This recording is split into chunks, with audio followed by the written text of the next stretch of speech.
Assalamualaikum warahmatullahi wabarakatuh. Salam jumpa mahasiswa program studi ilmu komunikasi dimanapun Anda berada. Kembali lagi di mata kuliah komunikasi lintas budaya. Pada hari ini kita akan melanjutkan diskusi kita tentang identitas budaya yang sebelumnya kita bahas sampai dengan outline nomor 2. Pembahasan kali ini kita akan melanjutkan di nomor 3 sampai dengan 7, yaitu outline tentang in-group dan out-group, etnosentrisme, stereotip, prasangka, dan diskriminasi.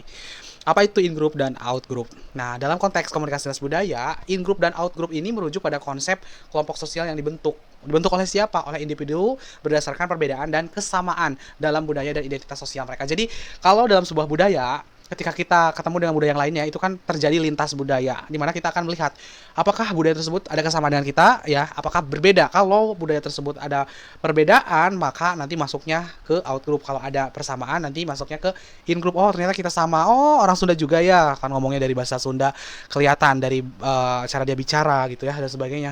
Itu kita akan mengidentifikasi hal tersebut untuk menyatakan kalau mereka atau budaya yang ketemu sama kita, orang yang berbeda dengan budaya yang ketemu sama kita itu masuk in group atau out groupnya kita.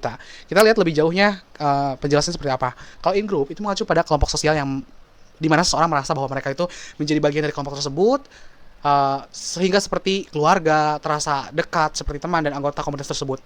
Ketika kita bertemu di jalan, tiba-tiba misalkan di kota besar di Jakarta, ada orang yang random berbicara ngomong bahasa tertentu, bahasa daerah, dan kita akan menganggap, oh, dari mana nih Pak? Misalkan, oh, saya juga dari sini. Oh, ternyata kita sama, lagi apa di sini. Nah, itu ada kesamaan, merasa seperti keluarga. Kalau di perantauan kita ketemu orang satu daerah itu seperti itu biasanya. Nah, ketemu dengan in group kita dan merasa ada ikatan, merasa lebih ada solidaritas, kepercayaan yang dibangun kalau sesama etnis tuh biasanya seperti itu.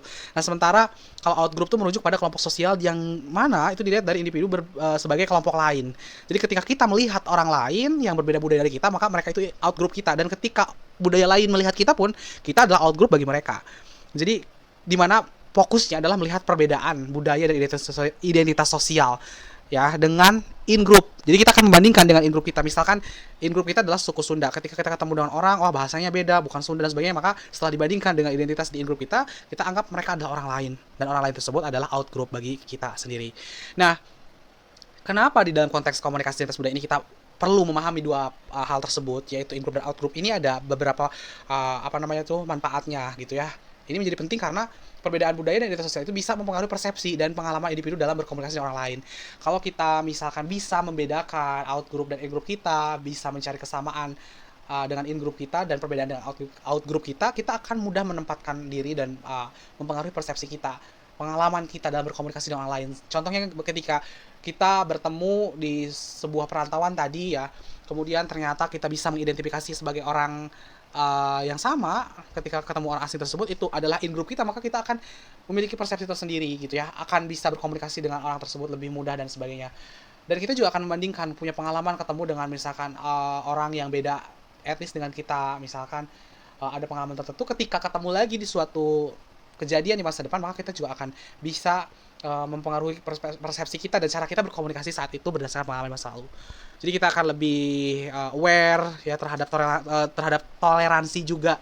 Oh, kalau misalkan ketemu dengan orang misalkan etnisnya Batak gitu ya, oh mereka cenderung berbicara kasar, bukan kasar ya, intonasi itu tinggi, kemudian nadanya keras dan sebagainya, kita akan lebih toleransi dan tidak akan mudah tersinggung. Nah, ini juga mempengaruhi kalau kita belajar in group dan out group kita seperti apa. Dan juga yang paling penting adalah kita akan juga mempengaruhi cara kita bagaimana memahami pesan yang diterima dan menafsirkannya. Jadi tidak mudah salah tafsir kalau kita ketemu dengan in group kita gitu ya. Kalau misalkan ketemu dengan out group kita, juga kita akan lebih bijak dalam berkata-kata sehingga tidak menyinggung uh, mereka dengan cara kita berkomunikasi di in group kita.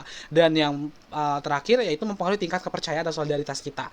Kadang-kadang tadi saya tekankan kalau kita ketemu dengan in group itu akan lebih merasa solid dan merasa lebih percaya gitu ya. Contohnya kalau di media sosial ada yang menghina salah satu etnis tertentu, kita akan merasa terpanggil kalau kita terasa dihina dan sebagainya gitu ya.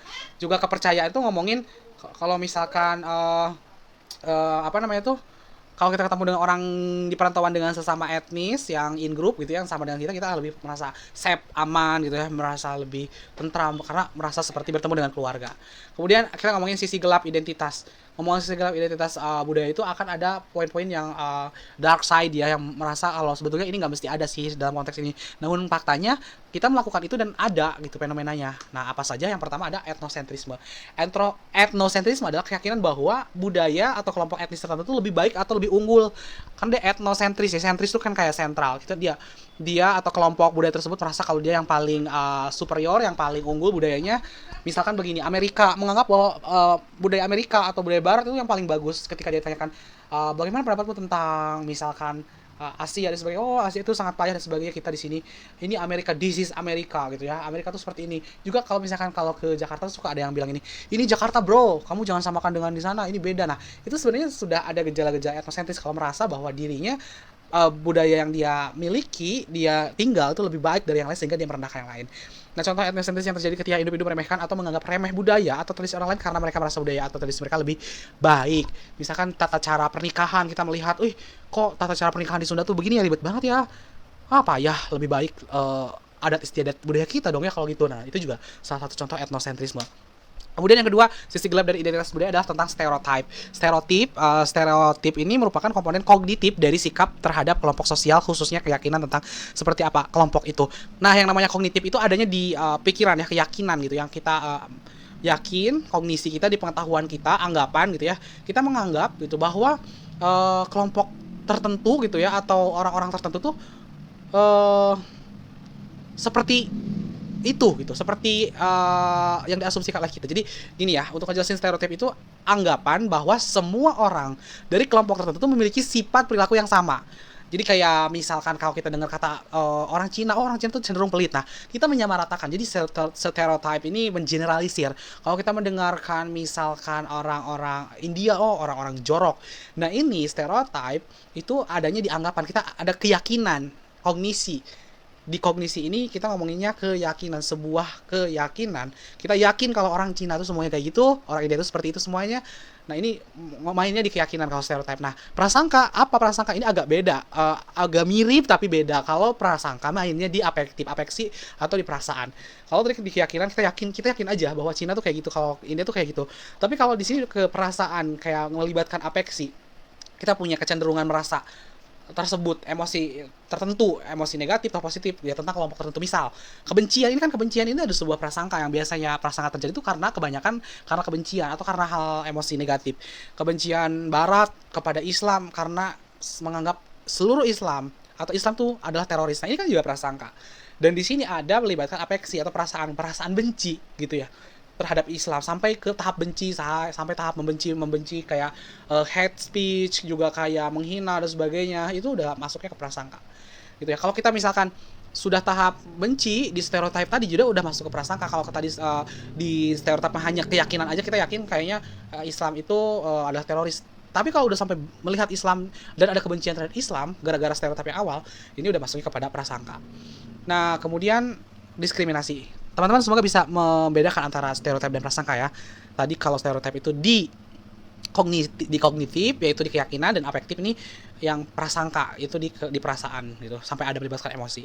Yang diskriminasi ini baru ke yang satunya lagi, yaitu ke komponen perilaku. Komponen perilaku ini ya yaitu sampai ke tindakan mendiskreditkan, kayak membedakan gitu ya terhadap seseorang atau kelompok sosial tertentu. Nah, dari ini tuh kayak mengkerucut dari stereotip. Pertama dari etnosentris, merasa budaya kita paling benar, kemudian kita punya stereotip terhadap budaya yang lain, ada rasa di situ, kebencian dan sebagainya, masuk ke prasangka, dan finally di akhir tuh kita bisa jadi jatuh kepada diskriminasi, ke tindakannya, secara tindakan. Ya, secara sikap nih, ini masuknya udah komponen sikap. Yaitu sampai misalkan mendiskreditkan kelompok tertentu gitu ya, sampai bersikap menolak gitu dan sebagainya. Contoh nih kayak di sini sampai memiliki sikap seperti menolak memberi pekerjaan pada orang yang beda ras atau agama tertentu, atau memperlakukan orang dengan cara yang tidak adil karena misalkan beda jenis kelamin atau orientasi seksualnya. Ini udah mendiskriminasi, mendiskreditkan, membedakan. Kata kuncinya membedakan. Nah, ini udah ketindakan. Misalkan di kerjaan tadi kan tindakan langsung menolak orang-orang dengan agama tertentu dan sebagainya. Kalau di jalan mungkin kita akan membuli gitu ya orang-orang yang beda warna kulit dari kita, itu juga udah masuk diskriminasi, teman-teman. Itu saja yang ingin saya sampaikan pada diskusi kali ini. Semoga teman-teman bisa memahami poin-poin tentang pembahasan kita pada kali ini ya. Terima kasih atas perhatiannya. Assalamualaikum warahmatullahi wabarakatuh. Nah, teman-teman, sebagai bahan evaluasi bahwa teman-teman mengikuti diskusi atau pembahasan topik kita kali ini sampai akhir, ada sebuah task, yaitu sebuah tugas yang teman-teman harus kerjakan, yaitu tugas diskusi. Pertanyaan diskusinya adalah bagaimana etnosentrisme, stereotip, prasangka, dan diskriminasi itu dikatakan sebagai sesuatu yang mengkerucut, sebagai sebuah tindakan yang mengkerucut bertahap dari etnosentrisme dan berakhir diskriminasi.